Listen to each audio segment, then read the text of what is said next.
ಕುಸುಮಾ ಹನುಮಂತರಾಯಪ್ಪ ಅವರು ನಮ್ಮ ಜೊತೆ ಸಂಪರ್ಕದಲ್ಲಿದ್ದಾರೆ. ಮೇಡಮ್ ನಮಸ್ಕಾರ. ನಮಸ್ಕಾರ, ಹೇಳಿ ಮೇಡಮ್. ಒಂದ್ ಅರ್ಧ ಗಂಟೆ ಮೊದಲು ಮ್ಯಾಮ್ ನಾವು ಮುನಿರತ್ನ ಅವರನ್ನ ಮಾತನಾಡಿಸಿದ್ವಿ. ಫೋನ್ ಮೂಲಕ ಅವ್ರು ನಮಗೆ ರಿಯಾಕ್ಷನ್ ಕೊಟ್ಟರು ಇಡೀ ಪ್ರಕರಣಕ್ಕೆ ಸಂಬಂಧಪಟ್ಟ ಹಾಗೆ. ಆಗ ನಿಮ್ಮ ಹೆಸರನ್ನ ಉಲ್ಲೇಖ ಮಾಡಿದ್ರು. ಕುಸುಮಾ ಹನುಮಂತರಾಯಪ್ಪ ಹಾಗೆ ಡಿ.ಕೆ. ಸುರೇಶ್ ಅವರು ಚಲುವರಾಜು ಅವರಿಗೆ ಹೆದರಿಸಿ ಬೆದರಿಸಿ ಕಂಪ್ಲೇಂಟ್ ಅನ್ನ ಕೊಡಿಸಿದ್ದಾರೆ ಅನ್ನುವಂತ ಗಂಭೀರ ಆರೋಪವನ್ನ ಮಾಡಿದ್ರು.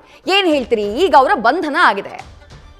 ನೋಡಿ, ಅವರಿಗೆ ಬಹುಶಃ ಅವ್ರು ಮಾಡಿರೋದು ಸಿಕ್ಕಾಕೊಂಡ್ಬಿಟ್ಟಿದ್ದಾರೆ. ಇವಾಗ ಅವರು ಆ ಚೆಲುವರಾಜುನ ಲಂಚಕ್ಕೆ ಆಮಿಷ ಒಡ್ಡಿ ಅಂತ ನಾವ್ ಹೇಳಿದ್ವಾ? ಲಂಚ ಕೇಳಿ ಅಂತ ನಾನು ಹೇಳ್ಕೊಟ್ಟಿದ್ನ? ಅಥವಾ ಅವನಿಗೆ ಬಾಯಿಗೆ ಬಂದಂಗೆ ಅವಾಚ್ಯವಾಗಿ, ಅಸಭ್ಯವಾಗಿ, ಅಸಂವಿಧಾನಿಕವಾಗಿ ಮಾತಾಡಿ ಅಂತ ನಾವ್ ಹೇಳ್ಕೊಟ್ಟಿದ್ವಾ ಮುನಿರತ್ನ ಅವರಿಗೆ? ಅಥವಾ ಅವರನ್ನ ಜೀವ ಬೆದರಿಕೆ ಹಾಕಿ ಅಂತ ಮುನಿರತ್ನ ಅವರಿಗೆ ನಾವ್ ಹೇಳ್ಕೊಟ್ಟಿದ್ವಾ? ಹೆದರಿಸಿ ಬೆದರಿಸಿ ಕಂಪ್ಲೇಂಟ್ ಕೊಡ್ಸೋ ಅಂತ ಒಂದು ಅವಶ್ಯಕತೆ ನಮಗಾಗ್ಲಿ ಡಿ.ಕೆ. ಸುರೇಶ್ ಅವ್ರಿಗಾಗ್ಲಿ ಇಲ್ಲ. ಇವತ್ತು ಅವ್ರು ಮಾಡಿರೋಂತ ಕೆಲ್ಸಕ್ಕೆ, ಅವ್ರು ಮಾಡಿರೋ ಕೆಲಸ ಸಿಕ್ಕಾಕೊಂಡಿದ್ದಾರೆ, ತಪ್ಪಿಗೆ ಸಿಕ್ಕಾಕೊಂಡಿದ್ದಾರೆ. ಸಿಕ್ಕಾಕೊಂಡ್ಮೇಲೆ ಬೇರೆ ಏನು ಇಲ್ವಲ್ಲ. ರಾಜಕಾರಣದಲ್ಲಿ ಏನ್ ಮಾಡ್ತಾರೆ ಅಂದ್ರೆ ಬೇರೆಯವ್ರ ಮೇಲೆ ಹಾಕ್ಬಿಡೋದಷ್ಟೇ. ನಾನ್ ಸಿಕ್ಕಾಕೊಂಡ್ಬಿಟ್ಟು ಅವ್ರು ಮಾತಾಡಿರೋ ಮಾತುಗಳ ಆಡಿಯೋ ವೈರಲ್ ಆಗಿದೆ.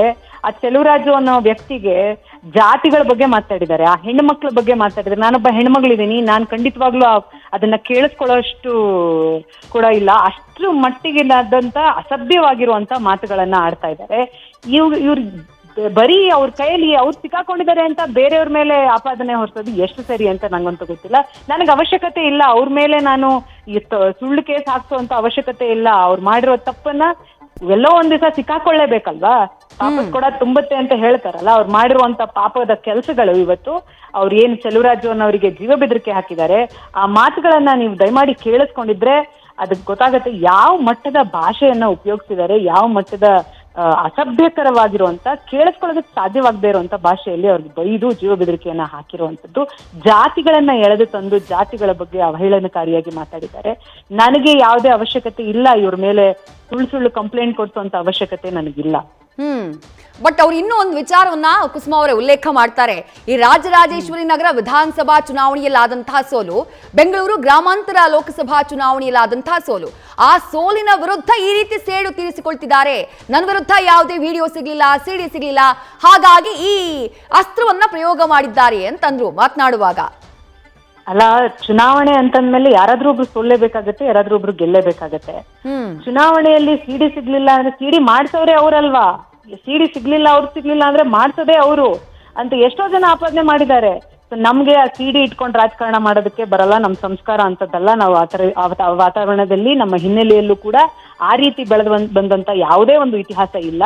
ಸೊ ಹಾಗಾಗಿ ಚುನಾವಣೆಯಲ್ಲಿ ಯಾರಾದ್ರೂ ಒಬ್ರು ಸೋಲ್ತಾರೆ, ಯಾರಾದ್ರೂ ಒಬ್ರು ಗೆಲ್ತಾರೆ. ಇವ್ರು ಗೆದ್ದ ಮಾತ್ರಕ್ಕೆ ಇವರು ಆ ಆಡಿಯೋದಲ್ಲಿ ಹೇಳ್ತಾರೆ, ನಾನು 5 ವರ್ಷ MLA ಏನ್ ಮಾಡ್ಕೊಳಕ್ ಆಗತ್ ನನ್ನನ್ನ ಅಂತ ಹೇಳ್ತಾರೆ. ಅಂದ್ರೆ ಇವ್ರು ಯಾವ ಮಟ್ಟದ ದುರಹಂಕಾರದಲ್ಲಿ ಮಾತಾಡ್ತಾ ಇದ್ದಾರೆ ಅಂತ ಅಂದ್ರೆ, ಅವ್ರನ್ನ ಯಾರು ಏನೋ ಮಾಡ್ಕೊಳೋದಕ್ಕಾಗೋದಿಲ್ಲ. ಏನಾದ್ರೂ ತಪ್ಪು ಸಿಕ್ಕಾಕೊಂಡ್ರು ನನಗೆ ಬರೀ ಅವ್ರು ಬೇಕು ಅಂತ ಮಾಡಿದ್ದಾರೆ. ಏನೋ ತಪ್ಪೇ ಮಾಡಿಲ್ಲ ಅಂತಂದ್ರೆ ಇವತ್ತು ಯಾಕೆ ಹೋಗಿ ಆಂಧ್ರಾಗ ಓಡೋಗ್ತಾ ಇದ್ರು?